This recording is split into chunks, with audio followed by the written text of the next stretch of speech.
Madam ಇಲ್ಲಡಿ ಎಲ್ಲ ನಾರಾಯಣೇ ನಮೋ ಶ್ರೀ ಗಂಗಾ ಭವಾನಿ ದೇವತಾಭ್ಯೋ ನಮಃ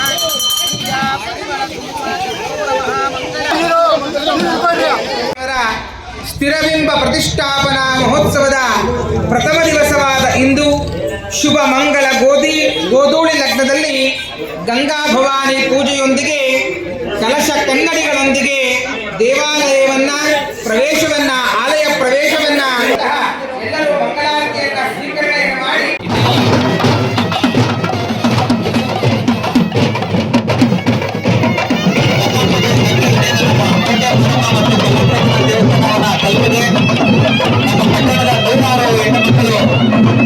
ಶುಚಿಪೂತರಾಗಿ ಕೆಲಸವನ್ನ ತಂದಿದ್ದಾರೆ.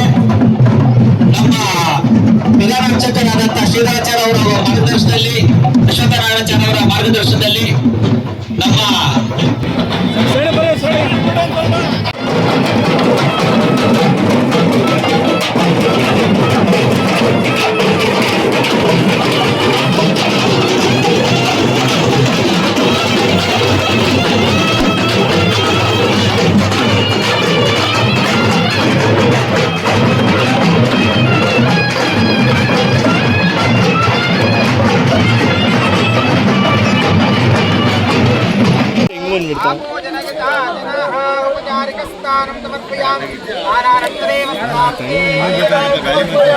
ಮುಂದೆ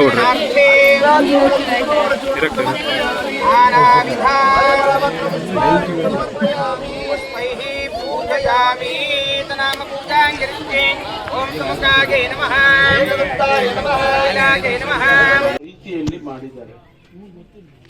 ಅದಕ್ಕಾಗಿ ಇದು ನಮ್ಮ ಊರ ದೇವತೆಗಳು. ಕೊರಟಗೆರೆಗೆ 6 ದೇವಸ್ಥಾನಗಳಿರ್ಬೋದು, ಆದರೆ ಊರಿನ ದೇವರು ಅಂತ ಇರ್ತಾರೆ, ಗ್ರಾಮ ದೇವತೆ. ಆ ಗ್ರಾಮ ದೇವತೆಗಳು ಇವರಿಬ್ರು. ಹಾಗಾಗಿ ಇದಕ್ಕೆ ಮಹತ್ವ ಸ್ವಾಭಾವಿಕವಾಗಿ ಬರ್ತಕ್ಕಂಥದ್ದು. ಒಂದು ಕಡೆ ಗಂಗಾಧರೇಶ್ವರ ಮೇಲಿದ್ದಾನೆ, ಆಶೀರ್ವಾದ ಮಾಡ್ತಾ. ಅದೇ ರೀತಿ ಇವತ್ತು ಈ ತಾಯಂದಿರು ಇಲ್ಲಿ ನೆಲೆಸಿದ್ದಾರೆ. ಜನಸಮುದಾಯಕ್ಕೆ ಒಂದಿಷ್ಟು ನೆಮ್ಮದಿ ಭಕ್ತಿ ಬರಬೇಕು ಅಂತ ಹೇಳಿ ನಾನು ಕೂಡ ಆಶಿಸ್ತೇನೆ. ಏಕೆಂದರೆ ಮನುಷ್ಯನ ಮನಸ್ಸು ಇತ್ತೀಚಿನ ದಿನಗಳಲ್ಲಿ ಬಹಳ ಚಂಚಲವಾಗಿಬಿಟ್ಟಿದೆ. ಬಹಳ ಸಾರಿ ನಮ್ಮ ಇಲಾಖೆಯಲ್ಲಿ ಹೇಳ್ತಾ ಇರ್ತೇನೆ, ಪೊಲೀಸ್ ಇಲಾಖೆಯಲ್ಲಿ, ಮನುಷ್ಯನ ಮನಸ್ಸು ಸ್ಥಿರ ಇಲ್ಲ ಈಗ. ಹಾಗಾಗಿ ಅನೇಕ ಅನೈತಿಕ ಚಟುವಟಿಕೆಗಳು ನಡೆಯುತ್ತೆ. ಅದು ನಿಲ್ಲಬೇಕಾದ್ರೆ ಧರ್ಮದ ಕಡೆಗೆ ನಾವು ಹೋದ್ರೆ ಮಾತ್ರ ಅದು ಸಾಧ್ಯ. ಮನುಷ್ಯನ ಮನಸ್ಸನ್ನ ಒಂದಿಷ್ಟು ಸ್ಥಿರ ಮಾಡೋದಕ್ಕೆ ಸಾಧ್ಯ ಆಗುತ್ತೆ ಅಂತ ಹೇಳಿ ನನ್ನ ವೈಯಕ್ತಿಕವಾದ ಅಭಿಪ್ರಾಯ. ಹಾಗಾಗಿ ಇವತ್ತು ಆ ಕೆಲಸ ಇಲ್ಲಿ ಆಗಿದೆ. ನನಗೆ ವಿಶ್ವಾಸ ಇದೆ, ಊರಿನ ಜನ ಇದರ ಸದುಪಯೋಗವನ್ನು ಪಡ್ಕೊಳ್ತಾರೆ. ಬಹುಶಃ ಮಂಗಳವಾರ, ಶುಕ್ರವಾರ ಮತ್ತು ಭಾನುವಾರ ಇಲ್ವಾ, ಮಂಗಳವಾರ ಶುಕ್ರವಾರ ಹೆಚ್ಚಿನಂಶ ಇಡೀ ದೇಶದಲ್ಲಿ ತಾಯಿ ದೇವರುಗಳನ್ನ ಪೂಜೆ ಮಾಡತಕ್ಕಂಥದ್ದು ಮಂಗಳವಾರ ಮತ್ತು ಶುಕ್ರವಾರ. ಹಾಗಾಗಿ ನಮ್ಮ ಕೊರಟಗೆರೆ ಜನಸಮುದಾಯಕ್ಕೆ ಆ ಅವಕಾಶ ಸಿಕ್ಕಿದೆ ಮತ್ತೊಂದು ಬಾರಿ. ಹಾಗಾಗಿ ಅದರ ಸದುಪಯೋಗ ಪಡ್ಕೊಳ್ಳಿ ಅಂತ ಹೇಳಿ ನಾನು ಈ ಸಂದರ್ಭದಲ್ಲಿ ಆಶಿಸ್ತೇನೆ. ಇದರ ಅಭಿವೃದ್ಧಿಗೆ ಮತ್ತು ನನ್ನ ಕೈಲಾದಷ್ಟು ಸಹಾಯವನ್ನು ಮಾಡೋದಕ್ಕೆ ಪ್ರಯತ್ನ ಮಾಡ್ತೇನೆ. ಈ ಸಂದರ್ಭದಲ್ಲಿ ಇದಕ್ಕೇನಾದರೂ ಜಾಗ ಇರೋದು ಗೊತ್ತಿಲ್ಲ, ಕೊಡುಗೆ ಜಮೀನಿನರಿಗೆ ಬಹುಶಃ ಈ ಸಮಿತಿಯವರು ನಮ್ಮ ಪುರಸಭೆಯ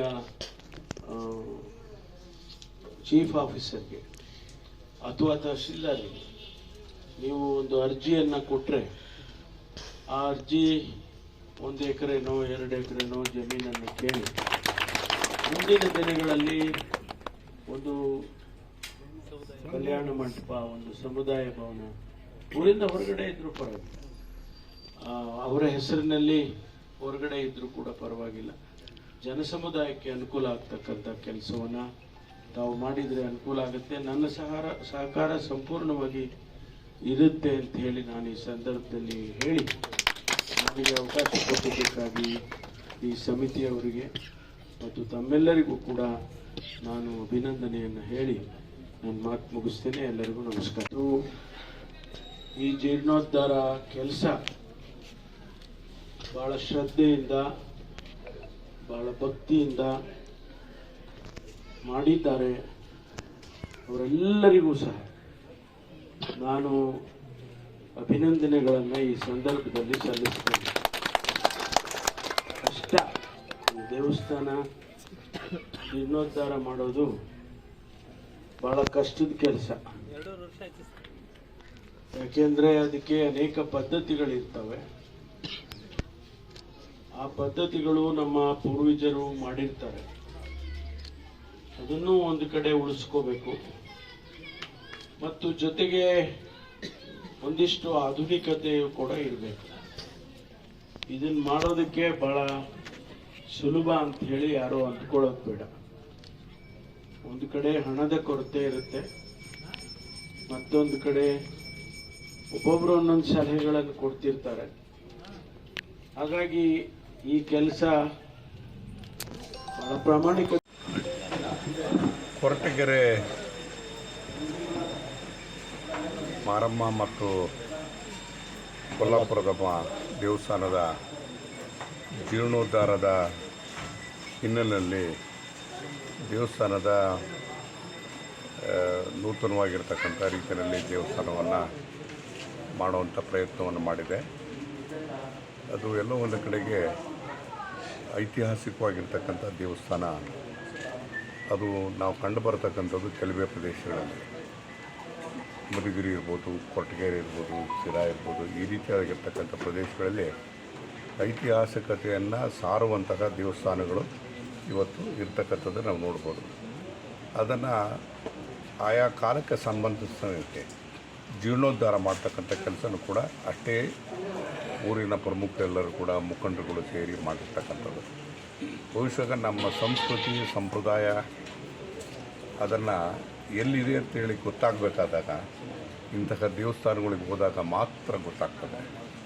ಅಂದರೆ ಎಲ್ಲ ಒಂದು ಕಡೆ ಸಂಪ್ರದಾಯವನ್ನು ಸಂಸ್ಕೃತಿಯನ್ನು ಉಳಿಸ್ತಕ್ಕಂಥ ಈ ಜೀರ್ಣೋದ್ಧಾರ ಮಾಡ್ತಕ್ಕಂಥ ದೇವಸ್ಥಾನಗಳನ್ನು ಮಾಡ್ತಕ್ಕಂಥ ಕೆಲಸ ಇದೆಯಲ್ಲ, ಅದು ಮೆಚ್ಚತಕ್ಕಂಥ ಕೆಲಸ. ಅಷ್ಟೇ ಪ್ರಮಾಣದಲ್ಲಿ ದೇವರಿದ್ದಾನೆ ಅಂತಕ್ಕಂಥ ನಂಬಿಕೆ. ದೇವರನ್ನ ಯಾವ ರೂಪದಲ್ಲಿ ನೋಡಬೇಕು ಅಂತ ಹೇಳಿದ್ರೆ, ದೇವರನ್ನ ಮನುಷ್ಯನಲ್ಲೇ ನಾವು ನೋಡಬೇಕಾಗುತ್ತೆ. ನಮ್ಮಲ್ಲಿ ಇತ್ತಿನ ನಾಗರಿಕತೆಯಲ್ಲಿ ಬದಲಾವಣೆಯನ್ನು ಕಾಣಬೇಕಾಗಿದೆ. ಮನುಷ್ಯ ದೇವರಲ್ಲೇ ಮನುಷ್ಯರಿರೋದಕ್ಕೆ ಮನುಷ್ಯರನ್ನ ದೇವರಾಗಿ ನೋಡ್ತಕ್ಕಂಥ ಕಾಲವನ್ನು ಕೂಡ ಬರಬೇಕಾಗ್ತದೆ. ಅದ್ರ ಜೊತೆ ಎಷ್ಟೇ ಆದರೂ ಕೂಡ ನಮ್ಮ ಸಂಸ್ಕೃತಿ ಸಂಪ್ರದಾಯವನ್ನು ಉಳಿಸ್ಕೊಂಡು ಬೆಳೆಸ್ಕೊಂಡು ಹೋಗ್ತಕ್ಕಂಥ ರೀತಿಯಲ್ಲಿ ನಮ್ಮ ಸಮಾಜದ ಮುಖಂಡರುಗಳಿದ್ದಾರಲ್ಲ, ಅದಕ್ಕೆ ಮೆಚ್ಚತಕ್ಕಂಥ ಕೆಲಸವನ್ನು ಮಾಡಬೇಕಾಗ್ತದೆ.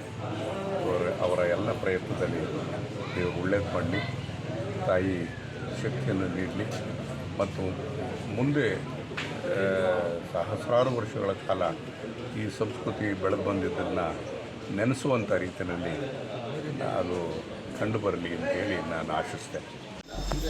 ಕೊರಟಗೆರೆ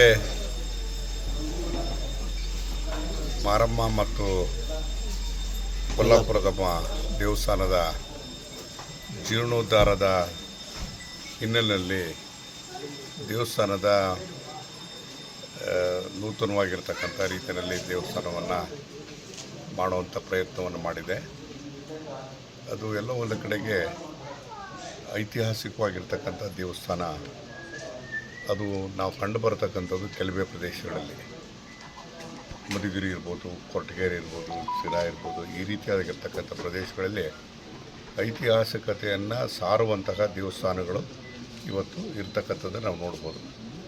ಅದನ್ನು ಆಯಾ ಕಾಲಕ್ಕೆ ಸಂಬಂಧಿಸಿದಂತೆ ಜೀರ್ಣೋದ್ಧಾರ ಮಾಡ್ತಕ್ಕಂಥ ಕೆಲಸನೂ ಕೂಡ ಅಷ್ಟೇ ಊರಿನ ಪ್ರಮುಖರೆಲ್ಲರೂ ಕೂಡ ಮುಖಂಡರುಗಳು ಸೇರಿ ಮಾಡಿರ್ತಕ್ಕಂಥದ್ದು. ಬಹುಶಃ ನಮ್ಮ ಸಂಸ್ಕೃತಿ ಸಂಪ್ರದಾಯ ಅದನ್ನು ಎಲ್ಲಿದೆ ಅಂತೇಳಿ ಗೊತ್ತಾಗಬೇಕಾದಾಗ ಇಂತಹ ದೇವಸ್ಥಾನಗಳಿಗೆ ಹೋದಾಗ ಮಾತ್ರ ಗೊತ್ತಾಗ್ತದೆ. ಅಂದರೆ ಎಲ್ಲ ಒಂದು ಕಡೆ ಸಂಪ್ರದಾಯವನ್ನು ಸಂಸ್ಕೃತಿಯನ್ನು ಉಳಿಸ್ತಕ್ಕಂಥ ಈ ಜೀರ್ಣೋದ್ಧಾರ ಮಾಡ್ತಕ್ಕಂಥ ದೇವಸ್ಥಾನಗಳನ್ನು ಮಾಡ್ತಕ್ಕಂಥ ಕೆಲಸ ಇದೆಯಲ್ಲ, ಅದು ಮೆಚ್ಚತಕ್ಕಂಥ ಕೆಲಸ. ಅಷ್ಟೇ ಪ್ರಮಾಣದಲ್ಲಿ ದೇವರಿದ್ದಾನೆ ಅಂತಕ್ಕಂಥ ನಂಬಿಕೆ. ದೇವರನ್ನ ಯಾವ ರೂಪದಲ್ಲಿ ನೋಡಬೇಕು ಅಂತ ಹೇಳಿದ್ರೆ, ದೇವರನ್ನ ಮನುಷ್ಯನಲ್ಲೇ ನಾವು ನೋಡಬೇಕಾಗುತ್ತೆ. ನಮ್ಮಲ್ಲಿ ಇತ್ತಿನ ನಾಗರಿಕತೆಯಲ್ಲಿ ಬದಲಾವಣೆ ಕಾಣಬೇಕಾಗಿದೆ. ಮನುಷ್ಯ ದೇವರಲ್ಲೇ ಮನುಷ್ಯರೋಕ್ಕೆ ಮನುಷ್ಯರನ್ನ ದೇವರಾಗಿ ನೋಡ್ತಕ್ಕಂಥ ಕಾಲನೂ ಕೂಡ ಬರಬೇಕಾಗ್ತದೆ. ಅದರ ಜೊತೆ ಎಷ್ಟೇ ಆದರೂ ಕೂಡ ನಮ್ಮ ಸಂಸ್ಕೃತಿ ಸಂಪ್ರದಾಯವನ್ನು ಉಳಿಸ್ಕೊಂಡು ಬೆಳೆಸ್ಕೊಂಡು ಹೋಗ್ತಕ್ಕಂಥ ರೀತಿಯಲ್ಲಿ ನಮ್ಮ ಸಮಾಜದ ಮುಖಂಡರುಗಳಿದಾರಲ್ಲ, ಅದಕ್ಕೆ ಮೆಚ್ಚತಕ್ಕಂಥ ಕೆಲಸವನ್ನು ಮಾಡಬೇಕಾಗ್ತದೆ. ಅವರ ಎಲ್ಲ ಪ್ರಯತ್ನದಲ್ಲಿ ದೇವರು ಒಳ್ಳೇದು ಮಾಡಲಿ, ತಾಯಿ ಶಕ್ತಿಯನ್ನು ನೀಡಲಿ, ಮತ್ತು ಮುಂದೆ ಸಹಸ್ರಾರು ವರ್ಷಗಳ ಕಾಲ ಈ ಸಂಸ್ಕೃತಿ ಬೆಳೆದು ಬಂದಿದ್ದನ್ನು ನೆನೆಸುವಂಥ ರೀತಿಯಲ್ಲಿ ಅದು ಕಂಡುಬರಲಿ ಅಂತೇಳಿ ನಾನು ಆಶಿಸ್ತೇನೆ. ಸಮಸ್ತ ಭಕ್ತಾದಿಗಳಿಗೂ ಹೃತ್ಪೂರ್ವಕವಾದಂತಹ ನನ್ನ ನಮಸ್ಕಾರಗಳು. ಇದು ಕೊರಟಗೆರೆ ಕ್ಷೇತ್ರ ಸುಮಾರು 900 ವರ್ಷಗಳಿಂದ, ಅಂದರೆ 9 ತಲೆಮಾರುಗಳಿಂದಲೂ ನಡೆದು ಬಂದಿರತಕ್ಕಂತಹ ಐತಿಹಾಸಿಕವಾದಂತಹ ಇತಿಹಾಸ ಪ್ರಸಿದ್ಧವಾದಂತಹ ದಕ್ಷಿಣ ಕಾಶಿಯಾದಂತಹ ಈ ಕೊರಟಗೆರೆ ಕ್ಷೇತ್ರದಲ್ಲಿ ಶ್ರೀ ಗಂಗಾಧರೇಶ್ವರ ಸ್ವಾಮಿ ಹಾಗೂ ಕೋಟೆ ಮಾರಮ್ಮ ಹಾಗೂ ಕಟ್ಟೆ ಗಣಪತಿ, ಇವು 3 ಉದ್ಭವ ಮೂರ್ತಿಗಳು, ಸ್ವಯಂಭೂ ಉದ್ಭವ ಮೂರ್ತಿಗಳು. ಇದು ದಕ್ಷಿಣ ಕಾಶಿ ಅಂತಲೇ ಪ್ರಖ್ಯಾತವಾದಂತಹ ಈ ಕ್ಷೇತ್ರ ಕೊರಟಗೆರೆ. ಅಂತಹ ಕ್ಷೇತ್ರದಲ್ಲಿ 900 ವರ್ಷಗಳಿಂದಲೂ ತಲೆಮಾರುಗಳಿಂದಲೂ ನಮ್ಮ ವಂಶ ಪಾರಂಪರಿಕವಾಗಿ ಅರ್ಚಕತನ ಪುರೋಹಿತತನ ಮಾಡ್ಕೊಂಬಂದಿರೋದು. ಇದು ನನ್ನ 9ನೇ ತಲೆಮಾರಿದೆ. 900 ವರ್ಷ ತುಂಬಿದೆ. ಈ 900 ವರ್ಷಕ್ಕೆ ಇಷ್ಟು ವರ್ಷದ ಸಂಕಲ್ಪದಂತೆ ಸುಮಾರು ವರ್ಷಗಳಿಂದ ಒಂದು ಅಭಿವೃದ್ಧಿ ಕಾರ್ಯಕ್ರಮ ನಡೆಸಬೇಕು, ನೂತನ ಕಟ್ಟಡ ನಾವು ನಿರ್ಮಿಸಬೇಕು ಈ ಕೊರಟಗೆರೆ ಕ್ಷೇತ್ರದಲ್ಲಿ ಅಮ್ಮನಿಗೆ ಅಂತ ಒಂದು ತುಂಬ ಸಂಕಲ್ಪ ಇತ್ತು. ಅದು ಈ ವರ್ಷ ತಾಯಿಗೆ ಗುರುಬಲ ಬಂದು ಈ ವರ್ಷ ಈಡೇರಿದೆ. ನಮ್ಮ ಕೋಟೆ ಮಾರಮ್ಮ ಹಾಗೂ ಕೊಲ್ಲಾಪುರದಮ್ಮ ಅಭಿವೃದ್ಧಿ ಕಮಿಟಿ ಕಡೆಯಿಂದ ಹಾಗೂ ನಮ್ಮ ಕೈವಾಡದವರು ಹಾಗೂ ಸಮಸ್ತ ಭಕ್ತಾದಿಗಳ ಸಹಾಯದಿಂದ ಈ ದೇವಸ್ಥಾನ ಇವತ್ತು ನಿರ್ಮಾಣಗೊಂಡು ಈ ಪೂರ್ಣ ಸಿದ್ಧತೆಗೆ ರೆಡಿಯಾಗಿದೆ. ನಿನ್ನೆ ದಿವಸ ಮಂಗಳವಾರ ಗಂಗಾ ಭವಾನಿ ಪೂಜೆಯೊಂದಿಗೆ ಸುಮಾರು 2000 ಮುತ್ತೈದೆಯರ ಪೂಜೆಯೊಂದಿಗೆ ಪುರ ಪ್ರವೇಶ ಆಗಿ ಗಂಗಾ ಸ್ಥಾಪನೆಯಾಗಿ ಮಹಾಮಂಗಳಾರತಿ ತೀರ್ಥ ಪ್ರಸಾದನೆ ನಡೆದಿದೆ. ಇವತ್ತಿನ ದಿವಸ ಬೆಳಗ್ಗೆ 9 ಗಂಟೆಯಿಂದ ಪುಣ್ಯಾಹ, ಗಣಪತಿ ಪೂಜೆ, ನವಗ್ರಹ ಆರಾಧನೆ, ನವಗ್ರಹ ಕಳಸಗಳ ಆರಾಧನೆ, ಪಂಚಬ್ರಹ್ಮ ಕಳಸ ಆರಾಧನೆ ಹಾಗೂ ವಾಸ್ತುಪುರುಷ ದೇವತಾ ಕಳಸ ಆರಾಧನೆಗಳು ಮತ್ತು ಪ್ರಧಾನ ಕಳಸ ಅಂದರೆ ಕೋಟೆ ಮಾರಮ್ಮ ಹಾಗೂ ಕೊಲ್ಲಾಪುರದಮ್ಮ ದೇವಿಯರ ಇಬ್ಬರು ಪ್ರಧಾನ ಕಳಸಗಳ ಆಹ್ವಾನೆಯಾಗಿ ಅಷ್ಟೋತ್ತರ ಎಲ್ಲ ವೇದಘೋಷಗಳಾಗಿ ಮಹಾಮಂಗಳಾರತಿಯಾಗಿ 12:30ಕ್ಕೆ ಸರಿಯಾಗಿ ಪ್ರಸಾದ ವಿನಿಯೋಗ ಆಗುತ್ತೆ. ಭಕ್ತ ಮಹಾಶಯರೆಲ್ಲರೂ ಬಂದು ಆ ತಾಯಿಯ ದರ್ಶನವನ್ನು ಪಡೆದು ಪುನೀತರಾಗಬೇಕಾಗಿ ಸವಿನಯ ಪ್ರಾರ್ಥನೆ. ಇದು ಇವತ್ತಿನ ಕಾರ್ಯಕ್ರಮ. ಅದು ಸಂಜೆ 4 ಗಂಟೆಯಿಂದ ಅಮ್ಮನವರು ಮೆರವಣಿಗೆ ರೂಪದಲ್ಲಿ ಬಂದು ದೇವಸ್ಥಾನದಲ್ಲಿ ಪ್ರತಿಷ್ಠೆ ಆಗ್ತಾರೆ. ಅದಾದ ನಂತರ ಎಲ್ಲ ಹೋಮಗಳು, ಎಲ್ಲ ವಿಧಿ ವಿಧಾನಗಳಿಂದಲೇ ಸೂಕ್ತ ಹೋಮಗಳನ್ನ ಮಾಡಿ ಎಲ್ಲ ದೇವಿ ಸೂಕ್ತಗಳನ್ನ ಹೋಮಗಳೆಲ್ಲ ನಡೆಸಿ ಹೋಮ ಆದ ನಂತರ ಲಘು ಪೂರ್ಣಾಹುತಿ ಕೊಟ್ಟು ಒಂದು ಮಹಾಮಂಗಳಾರತಿ, ತಿರುಗಾ ರಾತ್ರಿ ಪ್ರಸಾದ ವಿನಿಯೋಗ ಇರ್ತದೆ. ಇದು ಇವತ್ತಿನ ಕಾರ್ಯಕ್ರಮ ಇರುತ್ತದೆ. ಹಾಗೂ ನಾಳೆ ಗುರುವಾರ 1ನೇ ತಾರೀಕು ಬೆಳಗಿನ ಜಾವ 4:30ಯಿಂದ 6 ಗಂಟೆ ಒಳಗೆ ಬ್ರಾಹ್ಮಿ ಮುಹೂರ್ತದಲ್ಲಿ ಅಮ್ಮನವರ ಅಷ್ಟಬಂಧನ ಪ್ರತಿಷ್ಠೆ ಇರುತ್ತದೆ. ಅದಾದ ನಂತರ ಅಭಿಷೇಕ ಇರುತ್ತದೆ. ಅಭಿಷೇಕ ನಂತರ ಸ್ವಾಮಿಗಳು ಬರ್ತಾರೆ. ನಮ್ಮ ಸಿದ್ರಬೆಟ್ಟ ಕ್ಷೇತ್ರದ ಶಿವಾಚಾರ್ಯ ವೀರಭದ್ರ ಸ್ವಾಮಿಗಳು ಹಾಗೂ ಯಲೆರಾಂಪುರದ ಹನುಮಂತ ಸ್ವಾಮಿಗಳು ಬರ್ತಾರೆ. ಎಲ್ಲರೂ ಬಂದು ಅವರ ಅಮೃತ ಹಸ್ತದಿಂದ ಈ ಬ್ರಹ್ಮ ಕಳಸವನ್ನು ಗೋಪುರದ ಮೇಲೆ ಪ್ರತಿಷ್ಠೆ ಮಾಡಿ ಆನಂತರ ಪೂರ್ಣಾವತಿ, ಅಷ್ಟಾವಧಾನ ಸೇವೆ, ರಾಷ್ಟ್ರ ಸೇವೆ ಎಲ್ಲ ಮಾಡಿ ಮಹಾಮಂಗಳಾರತಿಯಾಗಿ ಎಲ್ಲ ಭಕ್ತರಿಗೂ ಪ್ರಸಾದ ವಿನಿಯೋಗ ಇರುತ್ತದೆ. ಅಂದಾಜು ಒಂದು 5,000 ಭಕ್ತರಿಗೆ ಅನ್ನದಾಸೋಹ ಇರುತ್ತದೆ. ಭಕ್ತ ಮಹಾಶಯರು ಅತಿ ಹೆಚ್ಚಿನ ಜನಸಂಖ್ಯೆಯಲ್ಲಿ ಬಂದು ತಾಯಿಯ ದರ್ಶನವನ್ನು ಪಡೆದು ಪ್ರಸಾದ ಸೇವೆ ಮಾಡಿ ಪುನೀತರಾಗಬೇಕಾಗಿ ಸವಿನಯ ಪ್ರಾರ್ಥನೆ. ಇದು ಇಷ್ಟು ಕಾರ್ಯಕ್ರಮ ಅಂದರೆ ಕೋಟೆಯ ಮಾರಮ್ಮ ತಾಯಿ ಹಾಗೂ ಕೊಲ್ಲಾಪುರದಮ್ಮನವರ ನೂತನ ಕಟ್ಟಡ ಹಾಗೂ ಪೂಜಾ ಕಾರ್ಯಕ್ರಮಗಳ ವಿವರಗಳು. ಇದು ಇವತ್ತಿನ ಪೂಜಾ ಕಾರ್ಯಕ್ರಮ ನಡೆಯುತ್ತದೆ. ಈ ಕೊರಟಗೆರೆ ಕೋಟೆಯ ಮಾರಮ್ಮನ ಇತಿಹಾಸ ಏನಂದರೆ ಈ ಅಮ್ಮ 900 ವರ್ಷಗಳಿಂದ ಇಲ್ಲಿ ನೆಲೆಗೊಂಡಿರೋದು. ಆ ನೆಲೆಗೊಂಡಿರ್ತಕ್ಕಂತಹ ದೇವಿಯು ಆಗ ಹೆಚ್ಚಿಗೆ ಜನನೂ ಇರಲಿಲ್ಲ ಬಿಡಿ. ಕೊರಟಗೆರೆಯಲ್ಲಂದರೆ ಎಲ್ಲ ಸುಮಾರು ಹಳೆ ಕೋಟೆ, ಊರು ಮುಂದೆ ಎಲ್ಲ ಒಂದು 100 ಮನೆ ಇರ್ತಕ್ಕಂಥ ಕ್ಷೇತ್ರ.